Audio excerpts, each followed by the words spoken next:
It's been dubbed by some as Facebook's Supreme Court. The world's largest social media site has launched its independent Oversight Board, nearly a year behind schedule.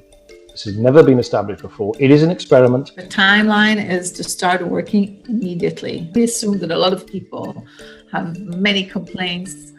But the delay means that Facebook's unlikely to handle cases related to the upcoming US election. So how will it work?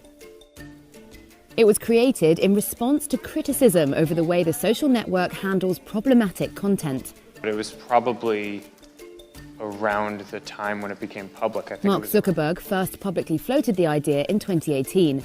The board will rule whether content, posts, photos, videos and comments should be taken down on Facebook and its photo-sharing site, Instagram.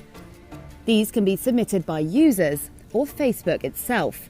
The board can also recommend policy changes, although Facebook doesn't have to implement them. The social network has committed an initial $130 million to running the board. So, who's on it? 20 members, although that'll grow, including a former Danish Prime Minister, a Yemeni Nobel Peace Prize laureate, law experts, and Emmy Palmer, former Director General of the Israeli Ministry of Justice. Part of our independence as a board is that we are not concerned with Facebook as a company that wants to make money. I think that the fact that the board exists has already an impact on Facebook. I think the changes in Facebook policies in the past few months, and I think that a certain type of public discourse that has been evolving. At first, the board is expected to take on only dozens of cases and eventually thousands, but it's been criticised for its limited scope. In 2019 alone, users appealed more than 10 million pieces of content that Facebook removed or took action on.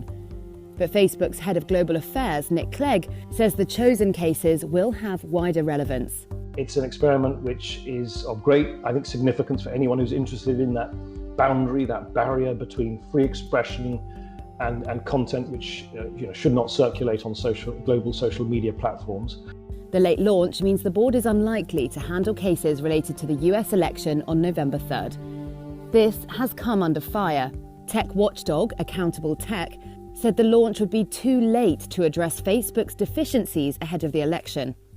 In September, Facebook critics launched a rival group to review the company's content moderation, dubbed the Real Facebook Oversight Board.